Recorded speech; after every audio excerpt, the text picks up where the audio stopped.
It's really important, but the key things are understanding your messaging, your offer, your market, who your ideal customers and clients are. If you have a brand and you want to get known for that brand before you even launch it anywhere, you have to understand what you stand for, who you're trying to reach. Have you got consistency across wherever you are?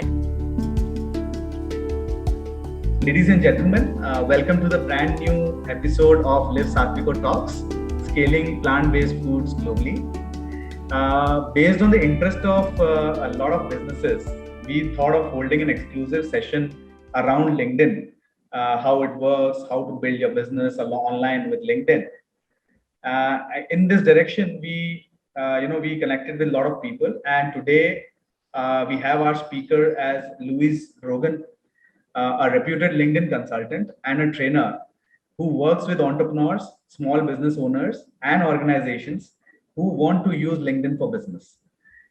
Louise has a knack of taking the mystery and guesswork out of social media, and her technical knowledge combined with her understanding and relatability with LinkedIn users create impactful communications for a professional brand.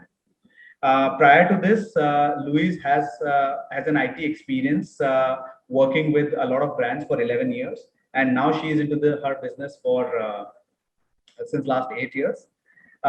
Louise is based out of UK, and she is pretty much approachable. She provides a lot of services around lead generation, content marketing, strategy, digital marketing, corporate training, etc. So welcome, Louise. Thanks for accepting our invitation for Sattviko Talks, and it's a pleasure to host you today. Thank you so much, Arihant. It is just so nice to meet you, and I'm really honored that you asked me to be part of your show. I'm looking forward to getting all your questions. It's going to be fun. Sure. So right away, I will shoot my first question to you. So so we have often seen most of the growing brands miss out on building their brand identity on LinkedIn. So why is it so important for a brand to master the creation of a brand identity that begins before a customer knows that you exist? Yes, I think this is such a great question. And I love it because it's not the kind of thing I get asked normally, because it's all about, the LinkedIn profile, et cetera. But I love this question because it's so well thought out. So if you have a brand and you want to get known for that brand before you even launch it anywhere, you have to understand what you stand for, who you're trying to reach. Have you got consistency across wherever you are? Because if I met you on LinkedIn, or I saw you on Instagram, and then I went to your website, it should all flow in together. Your brand personality, your colors, your fonts, but also the messaging that you have and what you stand for should all be consistent across each place I find you. And if I met you at a conference, that I would recognize you immediately. So if you had a stall or a stand at a conference or an event, I would know immediately that that was your company because of the branding that you would have in place. And getting clear on that branding messaging before you even start to contact potential customers and clients is really, really important. And I think I love this question because I think a lot of people don't really realize this until they are in business for a while, and then they realize actually they need to create some sort of brand identity and consistency across their website, their social media, and everything they're doing. So it's definitely so really important, I think. Right. I think along with this, we can probably get my next question was more around getting deeper into this question. So if you want to talk about the key aspects of brand identity, so what according to you are the key things that which forms a part of a brand identity?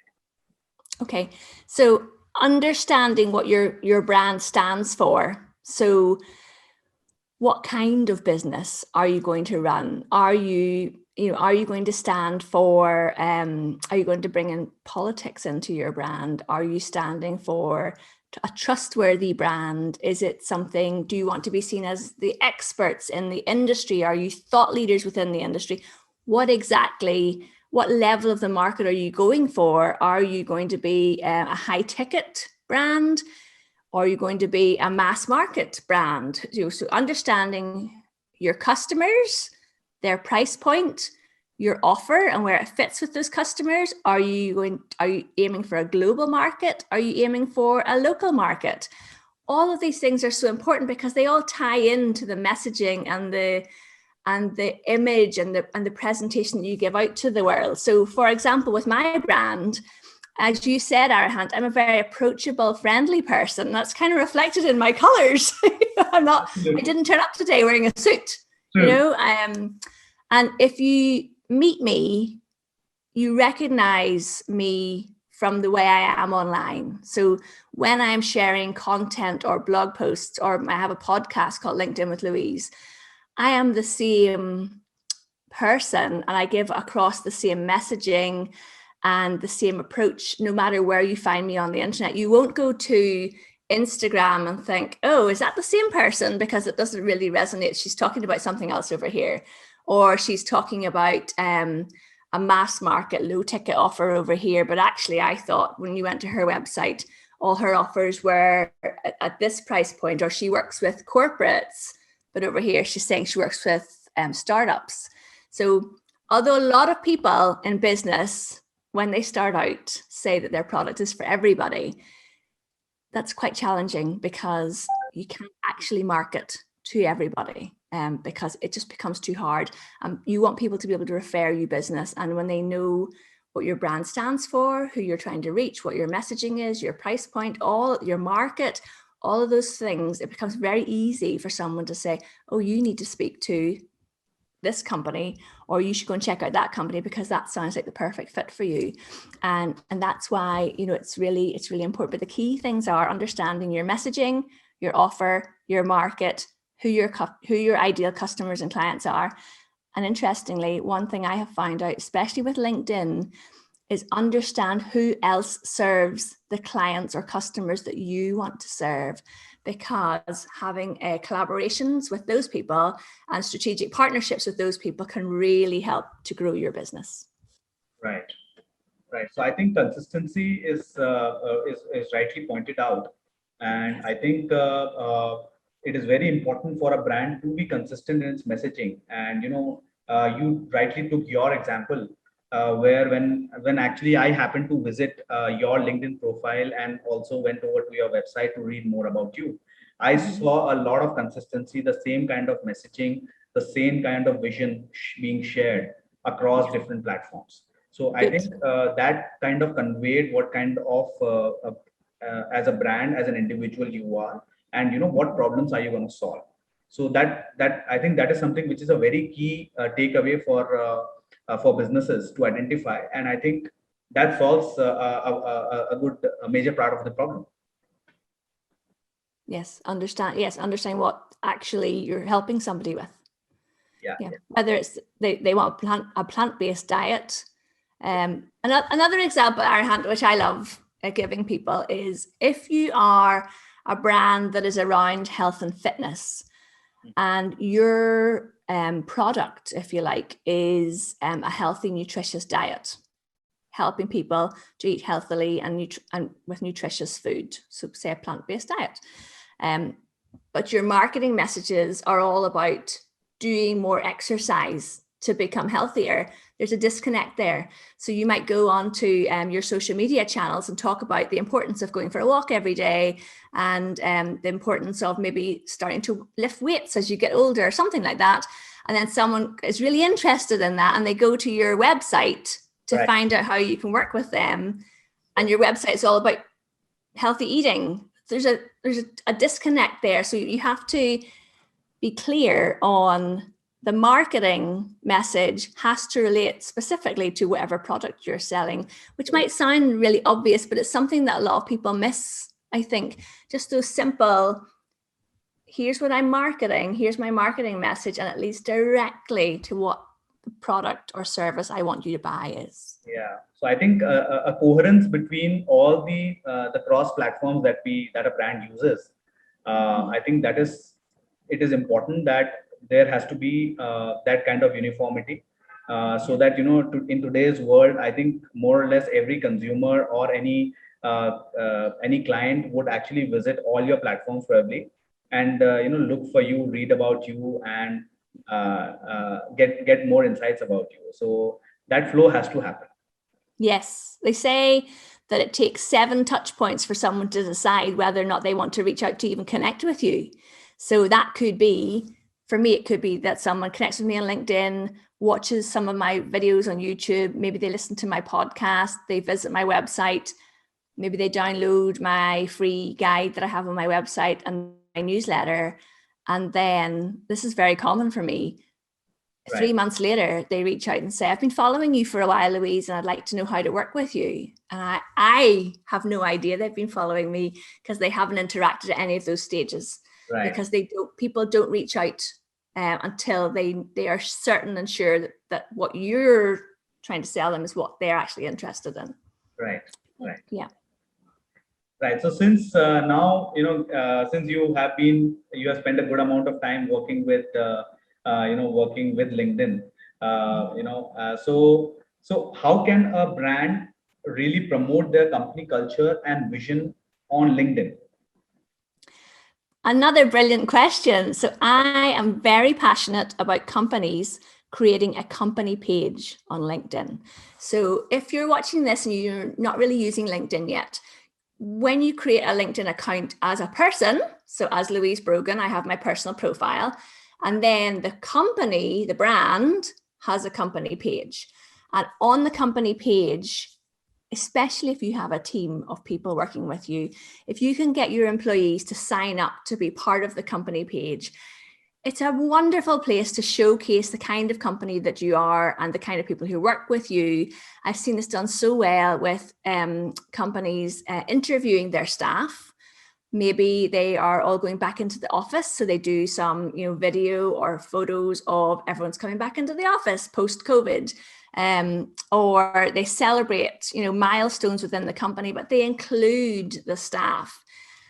And it's really interesting, especially in the UK government announced today that there are more jobs in the marketplace at the moment. So things are starting to pick up a little bit, I think, and there's more job opportunities. And I think it's the same with my friends and colleagues that work in business in the US. There are more jobs available at the moment, and actually it can be challenging to get the right people to even apply for your job. So a company is not only marketing their products and services on LinkedIn, but you're also trying to attract the high caliber staff that you want, who fit with the ethos of your company. And you do that by presenting your company on the company page, that people who are applying for jobs go and look at the company page before they even apply or have an interview to see, is this a company or brand that I want to actually work with?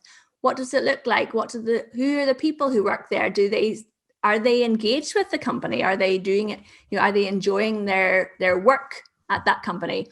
And then the next step is get your team on board with the LinkedIn company page and invite them to share. So if you put a post on the company page about a new product or new service or something that's going on within the company, invite your employees to share that content across to their personal networks and amplify the company message, really utilizing the power of your employees' own personal networks. And because LinkedIn is a business platform, it's not. Facebook is very different, because if it was your Facebook page, you would not ask your employees to share your Facebook business page to their family and friends. But LinkedIn is where they're building their professional business network. So absolutely encourage and invite your employees to share the content that you're sharing on the company page to their personal business networks to really amplify your brand message across LinkedIn. Right.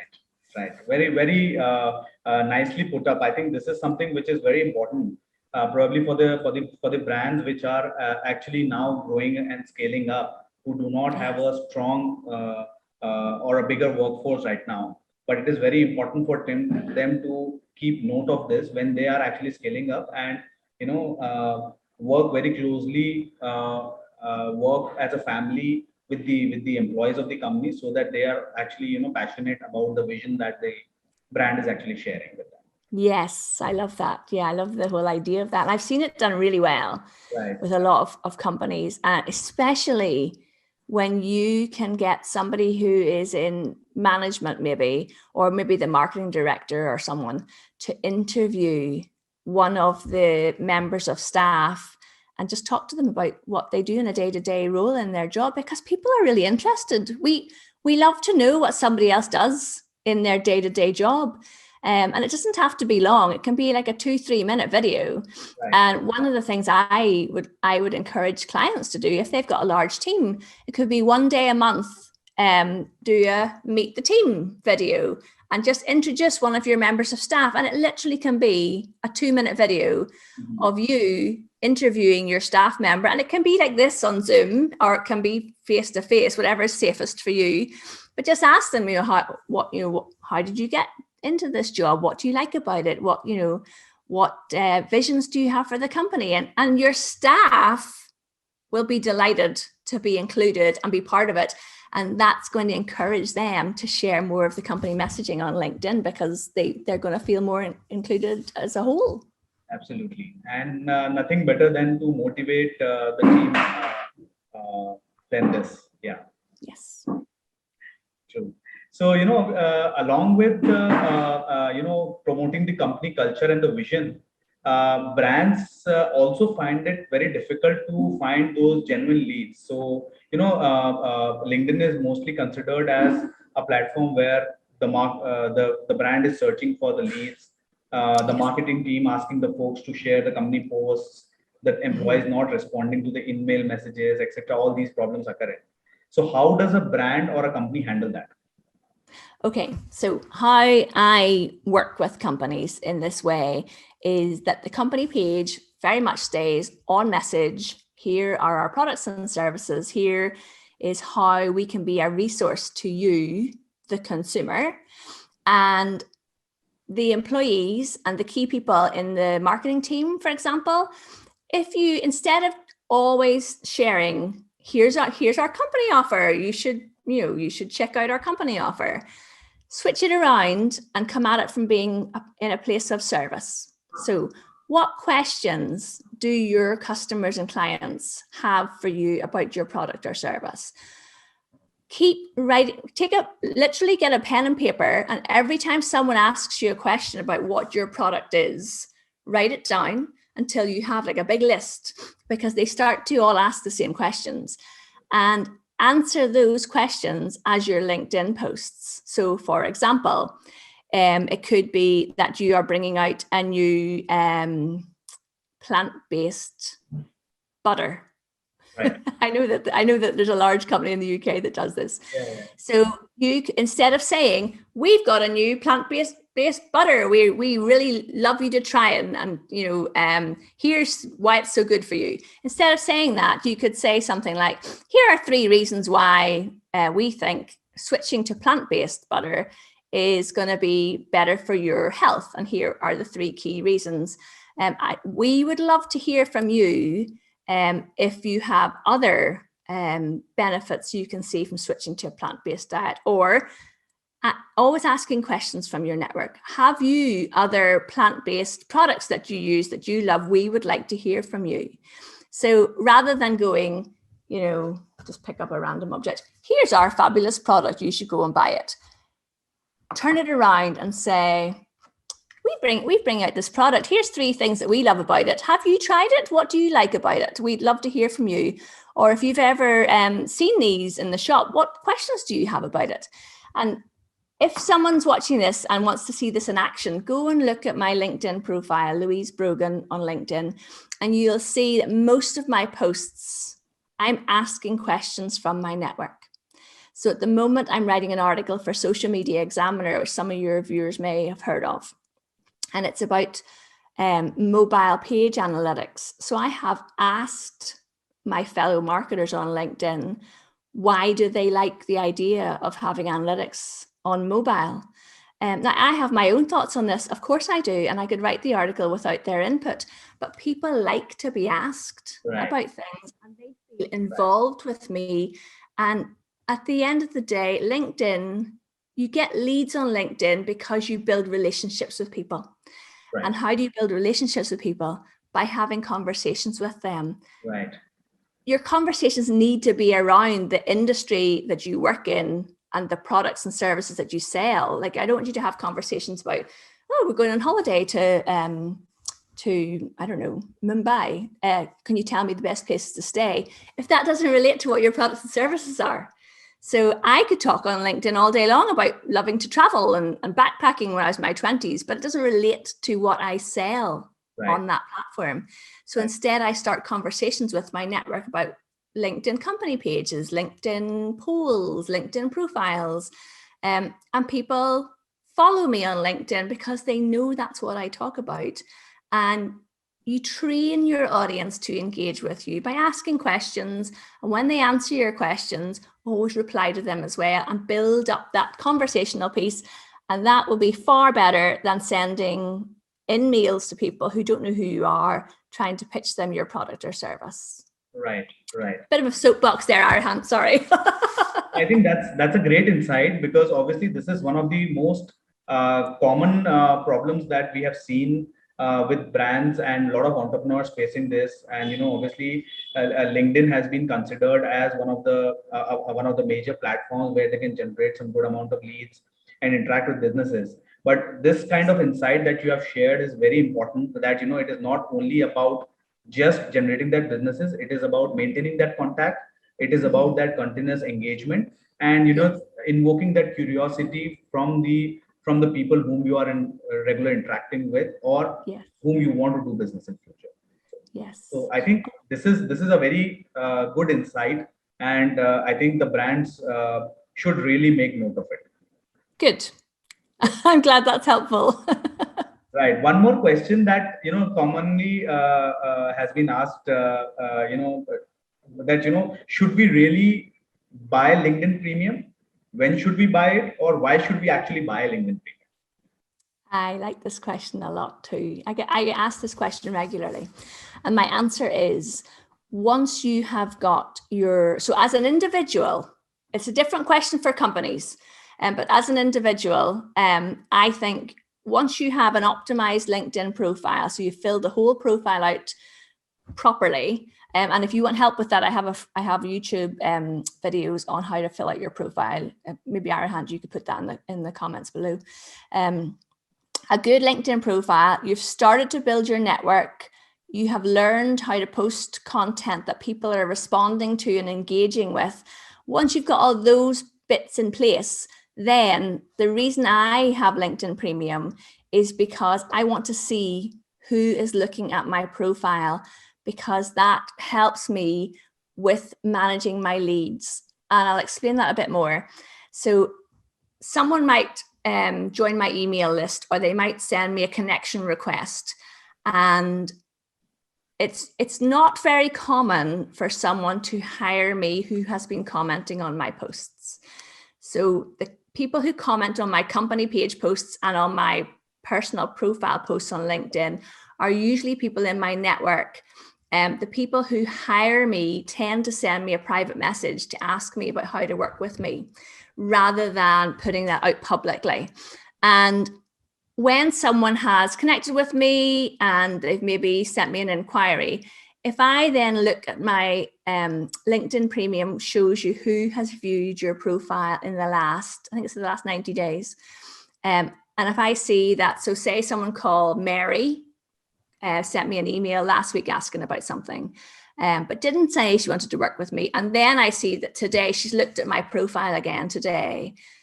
Then I would send her a message and say, "Hi, Mary, how's it going? Is there anything I can help you with?" And that is like a warm lead, and it's not a hard sell.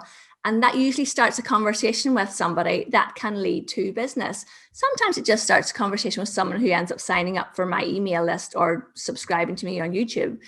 But it's all managing leads. That's not hard selling. So that's the key thing I use LinkedIn Premium for. As a company, I think LinkedIn Premium, there are lots of different benefits to it. One really brilliant benefit is access to LinkedIn's learning platform. Okay. So there are hundreds and thousands of videos on LinkedIn Learning. and that you have access when you have LinkedIn Premium, and up to learn about everything and anything: branding, messaging, hosting events, JavaScript, absolutely everything. Interestingly, I discovered, and I don't know what the situation is in India, but in America, all the public libraries have free access to LinkedIn Learning, we don't have that in the UK. So I thought that was interesting. So if you're in the US, you have free access to LinkedIn Learning, so you don't need LinkedIn Premium. We don't. I don't know if you do. I think that all public libraries should have this everywhere. But that's another benefit, having the access to the LinkedIn Learning, seeing who's viewed your profile. And then the other thing is you can go and look at a corporation or a company, and you can get insights into that company, who works there, when they last hired, their growth, et cetera, et cetera. You can get insights to all of that on a company page with LinkedIn Premium. And of course, you can send inMails to people as well. But so an inMail, for those who don't know, is you can send a private message to anybody on LinkedIn using inMail, even if you're not connected to them. Personally, I very rarely use that. I would prefer, for someone I'm interested in, I prefer to send them a connection request with a message, in which case you don't need inMail. But I know that a lot of people use it, but it's not something that I personally use. Hope that helps that question. Right. So again, I mean, a wonderful explanation, Louise. I think we would need probably a day more to discuss on LinkedIn, and that might be less as well. So now coming on to my last question for the session today, which is more of a personal question. What would be the best way to increase your engagement on the posts? Very easy answer for me. Ask questions. Okay. I see so many people who post something on LinkedIn. So say, for example, they read an article in the newspaper and they share it on LinkedIn because they think it's interesting. So people, I write articles for Social Media Examiner. So I've written articles about how to use your company page on LinkedIn. And someone will post that and say, I really like this article by Louise Brogan about how to use your company page on LinkedIn. That's it. So what happens is people might click on the article, might click like, but unless you ask them a question, they have no reason to post any comment underneath. So what you could do is say, I really like this article by Louise Brogan about using LinkedIn company pages. Do you have a company page? And that literally is all you need to do, is ask a question on your post to get people to comment underneath. The other thing, Arihant, that people should be doing, that they're not doing enough of, is when you see someone else's post in your news feed that you are interested in, don't just click the like button, leave a comment, because other people will see your face, your name, and your headline, and that will lead to people clicking on your profile to find out more about you. And that will just escalate the number of people who are looking at you, which of course is going to grow the number of leads that you're going to get in your business. Right. I think such a simple and an easy explanation. Looks very simple, but I think a lot of people really miss it. Something which this is something which I'm going to implement it today itself. And good. From the post that I often scroll through, which is of my interest, and obviously start asking questions with people and get more interactions. Yes, definitely. Right. So we are at the end of the session today. I would like to thank Louise you once again for joining in the session, sharing in your insights, and your insights would definitely help a lot of budding brands to really look forward to use LinkedIn specifically, and build your brand on LinkedIn and start strategizing things around it. So thank you once again for your time today.